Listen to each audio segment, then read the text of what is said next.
Assalamualaikum, my name is Shatika. I will talk about the introduction, the election in Malaysia.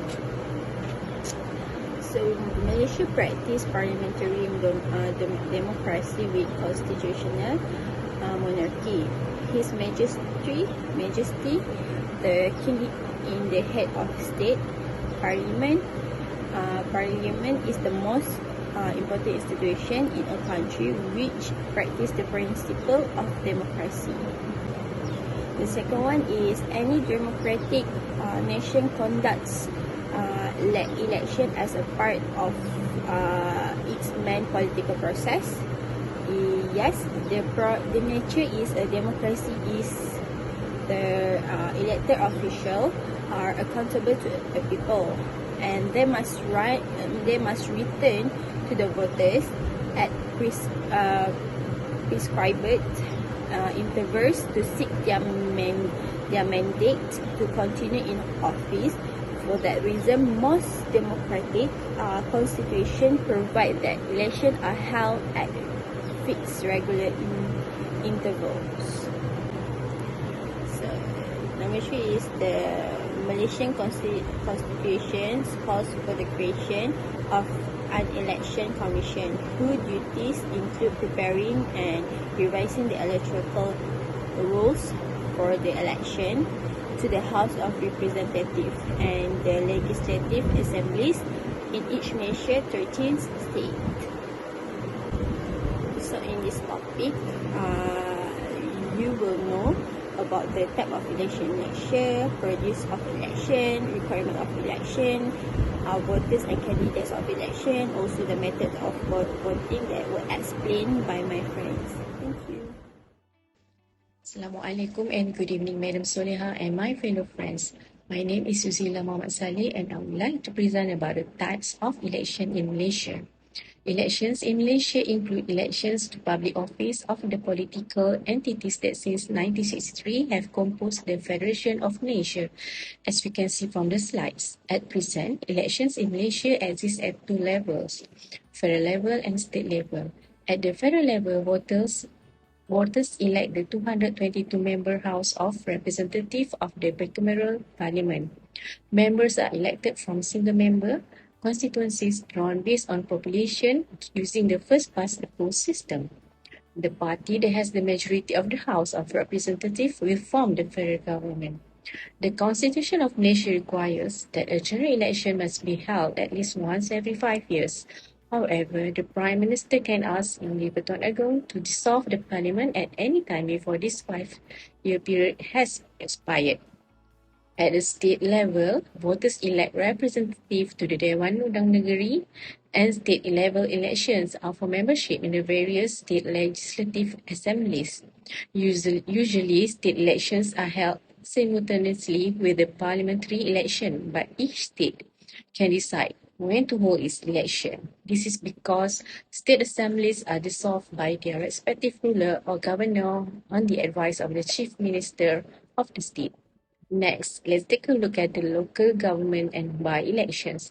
Although there used to be elections for members of local government, such as municipal council, today no local government election are held in Malaysia. Local government election was suspended after the Indonesia-Malaysia confrontation in 1964, and by-election is held in addition to general elections when a seat in the Dewan Rakyat become vacant. Such a vacancy may arise in one of three situations: when a member of parliament passes away and is no longer eligible to serve on the Dewan Rakyat, when a seat is declared vacant after the member parliament misses 6 consecutive Dewan Rakyat sessions without permission, or when the Dewan Rakyat members decide to do so. Assalamualaikum warahmatullahi wabarakatuh. My name is Nurahani and I will continue the presentation of Group 12 with the title of my part, Procedures of Election. The procedure of election has started when the Yang di-Pertuan Agong has dissolved the parliament, and it is become a duty of election commission to organize an election afterwards. The election will be supervised by the 7 members politically election commission who are appointed by Yang di-Pertuan Agong following the advice of Prime Minister. A notice of the election will also be published in the Gazette and being displayed in areas of public information. The nomination deadline and the actual voting day will both be listed in the notice. And the second procedure continues with the Election Commission choosing the date of election nomination. Commonly, the nomination centres are set up in various locations by the Election Commission to allow candidates to register themselves. The managing officer will receive nomination forms from candidates, proposers, supporters at the designated candidate nomination day. Candidates, proposers and the supporters need to submit 3 copies of the nomination form along with the election deposit and the statutory account form, Form 5 for the Dewan Rakyat members and Form 5A for the State Assembly members, which must be duly completed and duty stamped. If only one applicant meets the requirements, the managing officer will declare that applicant the winner without holding a contest. The next phase is campaigning, during which time they are only permitted to do so during the days between the nomination days. After the nomination process is finished, the candidates or their representative can begin campaigning, which includes putting up posters, giving speeches, handing out flyers, and canvassing houses one by one. At 4 o'clock midnight on the day before the election, the campaigning must come to an end. Candidates must deposit 5,000 ringgit Malaysia for parliamentary election and 3,000 ringgit Malaysia for state assembly election in order to use the materials for their campaigns. The local government must also receive payment from it in addition to the installation of the posters. The candidates must obtain permission from the police in order to hold open discussions. Procedures of election then followed by voting day or election day. To be able to be a voter and can cast a ballot in the election, a Malaysian national over 21 years old must first register themselves with the Election Commission via any offices associated with the Election Commission post office with computerized facilities or designated counters. The election official will inspect the ballot boxes for counting after voting is completed, and counting is done manually. It is ensured that the total number of ballots and the number of votes cast in the list are equal during the counting. The boxes are brought on the counting center for a second count after the count of the voting center is finished. If all candidates concur the count, it stands. Otherwise, the counting center conduct a fresh count right away.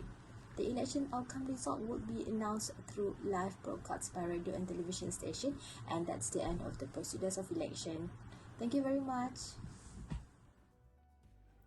Good day to you, Miss Nixoliha. My name is Patrian, and today I would like to present on the requirements of the candidate for the election. Firstly, I would like to emphasize on the checking of the electoral. So a new electoral register is prepared once every 3 months and is displayed for 7 days for the purpose of claims and objections. The electoral register for the year will be confirmed within a month after consideration. Name of deceased or disqualified electoral in accordance with the law will be removed from the register. So the candidates' eligibility and candidates who compete can represent a party or contest as an independent candidate. So let's take a look at the eligibility of the candidate to be if he or she meets the following conditions or the requirements to become a candidate of the electorate. So he or she must be Malaysian citizen and residents in Malaysia, not less than 21 years old on the day of the nominations of the candidate, stay in the state where he or she will compete. And let's take a look on the disqualified candidates if he or she declared insane, bankruptcy, holding the position of interest, office of profit, or fail to submit an election report. Other than that, if he or she has been found guilty by the court in Malaysia and sentenced to imprisonment for a period of not less than a year. Elections for the House of Representatives and the State Legislative Assembly are held once in 5 years unless dissolved early. Last but not least, general election is held within 60 days from the date of a vacancy. So thank you very much, and I will pass to my next team. Thank you. Hi, Assalamualaikum. My name is Nurul Alamenti Ahmad. I would like to present about election in Malaysia. Okay, for my point, voter and candidate of election. Okay, first voting process. Certain political parties will provide transport for voters to and from the voting centre. While campaigning is not allowed on elections day, transportation is seen as something of a social service, especially since many people did not have a personal means of conveyance until the last decade or two as of 2004. No campaign and advocacy for candidate is allowed within a voting centre. However, just outside the gate of most voting centres, there will be people pledging the various candidates. Only registered voter may vote in election. Malaysia citizen 18 years old above and above must register in the voters registry with the election commission via any office affiliated with the election commissions, post office with computerized facilities or specific counter before voting. After identified verification at a voting centre, each voter received 2 paper ballots, one of the parliamentary seat of the constituency and another of the state assembly seat. In the federal territories where there is not state assembly and state election is held on a different date, each voter receive only one ballot for the parliamentary seat. Each voter vote into individual booths to mark ballots while maintaining confidentially the voter mark on each ballot the candidate of his or her choice with a cross beside the candidate's name.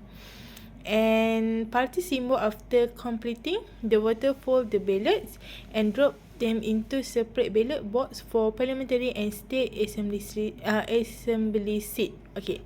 For candidate, any Malaysian citizen may register as a candidate as long as they are not disqualified.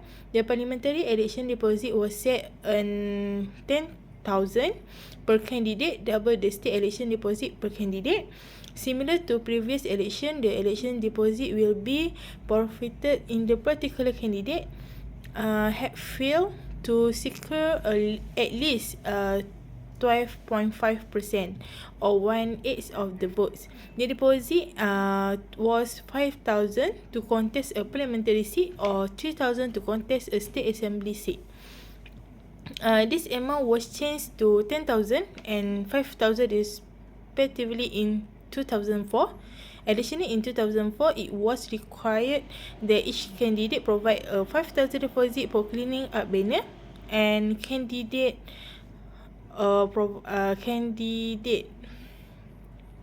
by some as having LED to the government winning a record number of seats without contest in 2004. Assalamualaikum, my name is Nur Ain Syuhada binti Ismail. Today I will present about method of voting in Malaysia. Okay, we go first on the day, on polling day. So firstly, we refer to the day voter cast their votes. Officially, we start at 12 a.m.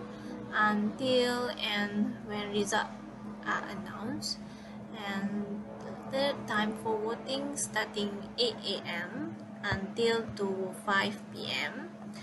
Okay, so we go to the procedure.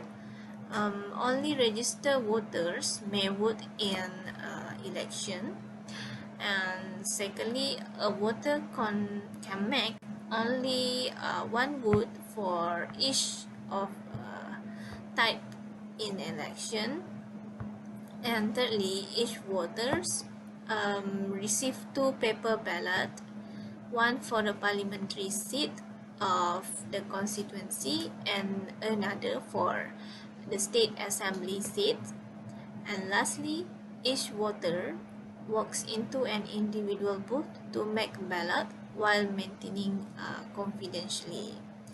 So we go next to the 3 postal vote categories. Okay, first category 1A is police and military personnel who are unable to attend early voting due to day duty. Media personnel carry out election coverage, election members or officers, and election officials. This category needs to apply for a postal vote manually using Form 1A. For category 1B, Malaysian citizens residing abroad who are eligible to vote. This category needs to apply for a postal vote via online. And then for category 1C is members of 9 government agencies in the health and safety sectors. This category also needs to apply for a postal vote via online. Okay, a person who counting of votes is firstly carried out by the presiding officer at the voting centers. Secondly, only the following are allowed to enter the counting center. Thirdly is counting clerk, and lastly is candidate, representative, and counting agents. Okay, that's all from me. Thank you for listening. Conclusion is the information about the election in Malaysia and the role of the Malaysian Election Commission is to manage the election process in Malaysia that every people should be aware. In my opinion, voting is very important for us because the law does not require citizens to vote, but voting is a very important part of any democracy. By voting, citizens are participating in the democratic process. Citizens vote for the leaders to represent them and their ideas, and the leaders support the citizen interests. So in this topic, we learn and add some knowledge how the election in Malaysia is worked. Thank you.